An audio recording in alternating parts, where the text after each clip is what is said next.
Mēs dabūjām, jo mēs salātām veiksmīgi. Viņi pielika augšējās malas un vienkārši izolē tā melnošu to pielīmi, viņi vispār apakaļ. Viss skaidrs.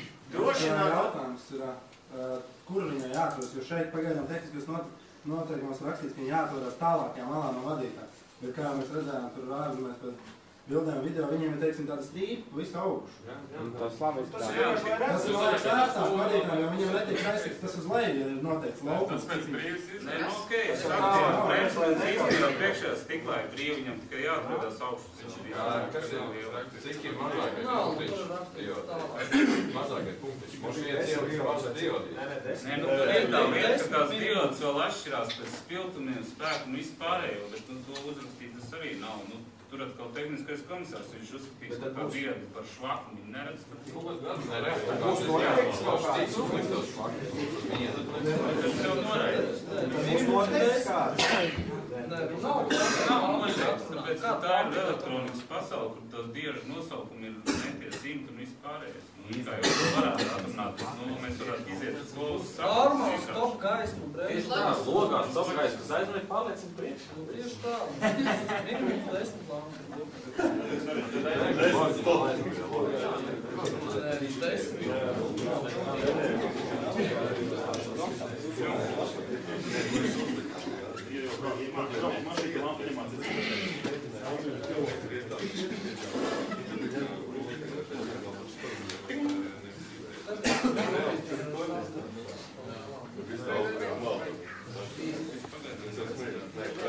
Kas būs ar to pieslēgšanu vai kaut kāds ķīmīgi neizdomāt? Vai tā, bet tiem, kas tā, nu labi, tas ir problēmas. Tur ir atrakstīts sarkans vārds, 2 milimetrus. Drošinātājs ir maksimums 10 centimetru no aķīša. Varbūt to aķīšu. Tā jau jau beigām nāk priekšā tā klēma, varbūt tu viens ņem tieši no Nē, tieši no aķīša. Lai drošinātājs ir pie aķīša paši, maksimāli tuvāk. Un tad pārredzams sarkans vārds. Es viņu golfrā sarkanā var likt iekšā vai nedrīkst? Nē, sarkans vārds. Tā pakaļējām lampām var vai atsevišķi vārdu? Jā. Arī pakaļējām. No aķīša uz priekšēju lampu, uz pakaļēju lampu, to katrs ievalk kā vajag, bet lai ir pārredzams. Lai nevar žulīties, lai var viegli ātri apstīties. Pa malu, pa slieksni, kaut kur,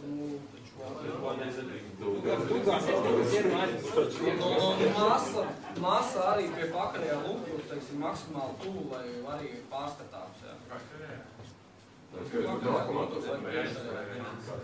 Masa no lampiņas attiecīgi tuvu arī pārredzams. Tad sanāk nenoslēgt vadu caur savu. Zīmē. Tad tur maz vadu tālīt. Bet es sanāk, vispār otru var normāli taisīt jau mašīnai, un tad bremzēm jātais atsevišķi. Paši interesēs. Lai nebūtu pēc tam jautājumi. Nē, protams, ja tev viņš tur gribās ieliek viņu tai golfrā, kas jau no tā nemainīsies, vienkārši, lai viņš ir pārredzams tā golfrā. Nē, tu jābūt saviņojumiem atmāri. It kā, jā. Tad paliekam, ka bez GoPros un viss viņš ir. Bez GoPros sarkanā krāsā un viss. Ok, tad tika vēl risināt tā mūsu kopējās sāp par tām metinātajām tīkarēm. Kalto detaļu metināšanu. Šogad atļauj. Jā, stiepšanu un tā tālāk. Tad ideja tāda, kad ir pro klases mašīnām tehniskās pasas, kurās ir jāveic tās detaļas raksturēt, kas arī ir izveikts. Ja tiek veikta metināšana, izmaiņas par stūras leņu un tā tālāk, tad tas ir jāveic certificētam metinātājiem. Viņam ir jāuzliek savas parakstīšas, jāiztur metinājas to un to piekari un viss. Tas ir viens pāršana. Jā, Tas ir tehniskā paslēgta. jā, tur ir piecīgi viens tā tā ir, vai ne? Tas bija vienīgs risinājums, par mums arī varētu izrādāt, vai kāds to tādu ražos, vai visi arī cilvēks nav. Jo pro klasē ir tehniskā pasa. Bet tam metinātājiem parakstu kā šādi jāparakstu. Viņš ir certificēts, viņš ir certificēts numurs, kāds mežinājums. Man līdzīgs jautājums, viņš ir sīkāk, tad sanāk vienkārši kā pielikums, jā? Tas sporta pasē. Nē, nu ir Nē, viņi kā grāmata. Tur raksta visu. Teiksim, tur kaut kāds bildes, tur nav jāpienos, teiksim, tur certificēta metinātā, tur kopija viņa certifikāta un tās lietas. Runājām par to, ka izlases veidā tiks pārbaudīts. Es nedzirdu neko citas mājās. Es domāju, ka viņas certifikāta kopiju tik tiešām nevajag. Protams, ja būtu bildes no tās veiktās detaļas, apstrādātās detaļas, tas būtu labi, bet pagaidām mēs varētu aprobežoties ar tā cilvēku atbildību rakstīšu. Bet principā vārds personas kods. Atlases grāmatā nav pārbaudīts. Ko Jānis man sametinās, tā ir Dāmi parakstās.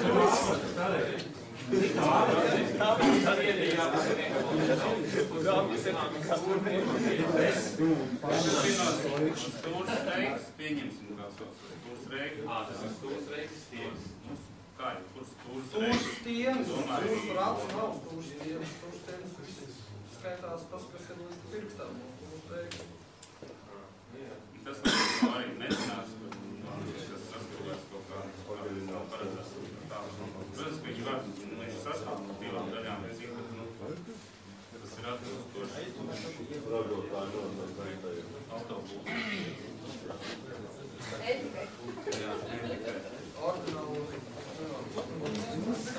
Jā, otrais pāns ir rakstīts par to. Kas tur rakstīts? Kaut kādas darbības tiek izveikts, tam ir jābūt atbilstoši autobūs kaut kādiem normatīviem, galvniecības, celtniecības saistības. Ja taisno nulles, tad kas ir arī vajag parakstu? Vajag parakstu? Vienalga, ko tieši. Nē, tas ir tikai par kalto rūpniecisku, kalto detaļu kādu pēcams. Laukuma nulles pats var uzteikt. Protams, tur ir tā, kas to taisīt pašotīgi, un vairs detaļas un tā tālāk. Tikai par kaltiem vēl liksim, bet... Tad ir par tām degvielas bākām. Viena lieta. Īstenībā ir tas aktuāls, kad būs tie aiznākamā gadā. No tā jāizdies. Arī būs komodāti. Degvielas bāka ir viena no komodātajām lietām, kas ir kaut kā ietekmi par šiem cilvēkiem. Aiznākamā gadā būs precīzi tā, ka viņš atbilst visiem tiem. Nebūs tā, ka Latvijas čempionātā dara, ko grib. Ja tas, kā teica, nedzēra vai kaut kā tur pietuvās, jo tas būs vienkārši pilnīgi visiem noteikti. Es nezinu, es domāju, ka Latvijas čempionātā tomēr ir kaut kādas nacionālās īpašības un ir kaut kādas pieejamās lietas, ko var, Domāju, nākamā gadā vai nesanāk tā, ka tev vajag to. Un nedaudz vairāk neizsaka. Vajadzēs to homologāciju. Pa lielam tā ir, jā. Protams, ka jebkurā gadījumā ir pareizāk un izdevīgāk un vienreiz iegādāties to bāku un visu. Bet nākamā cik? Labi, tad 130 litru bāku maksā kaut kāds 400 lāts. Nu, jā. Tas tā, lai jūs sapratat, Es droši pieslēgšu šī brīdī šeit sarunai, lai pastāstītu, ka nākamā gada ir paredzēts Ziemeļu valstu čempionāts šeit Latvijā. Tātad viena posma čempionāts, kurā jāpiedalās vismaz 4 valstīm, lai šis te posms skaitītos noticis, šis te čempionāts. Tātad tas, kas uzdara vienā posmā, iegūst čempionu titulu, nevis Ziemeļvalstu. Kaldu? Vienā posmā būs viena posma čempionāts. Viens posms notiek, atbrauc no 4 valstīm sportisti, izcīna savā starpā uzreiz vienā posmā čempionu titulu. Šis te notiks Latvijā, jābūt Ziemeļvalstu. Notiek, bet viņi ieskaita, neiet čempionātā. Jā, tu dabūni šitie tu dabūni savu posmu uzvarētāju titulu. Bet, ja piedalās 4 valstis, tad tev ir šis te čempionu tituls. Par šo te mēs runājām Ziemeļvalstu federācijas tikšanās laikā, kad tas bija septembra veiks, es neatceros. Bet tātad ir arī šī te drifta darba grupa, kas strādā visās Ziemeļvalstīs. Tā ir Dānija, Zviedrija, Norvēģija, Somija, Latvija, Igaunija.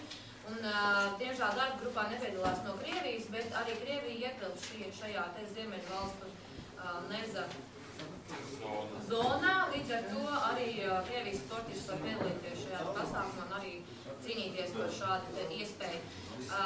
Šī te posmā mēs esam vienojušies, ka ir minimālās drošības prasības sportistiem, tas ir, kas attiecās uz homoloģētām tugām un sportista ekipējumu, bet pārējais drīkstēs atbilst katras valsts tehniskajiem noteikumiem.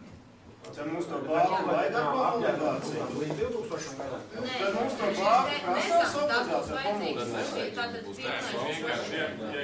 Es vienkārši iestarpinos pa vidu, lai jūs būtu informēti, kas notiek nākamajā gadā. Bet tad mums prasās, es atvainojos, to bāku ar to homologāciju. Nu, ne visi. Nē, es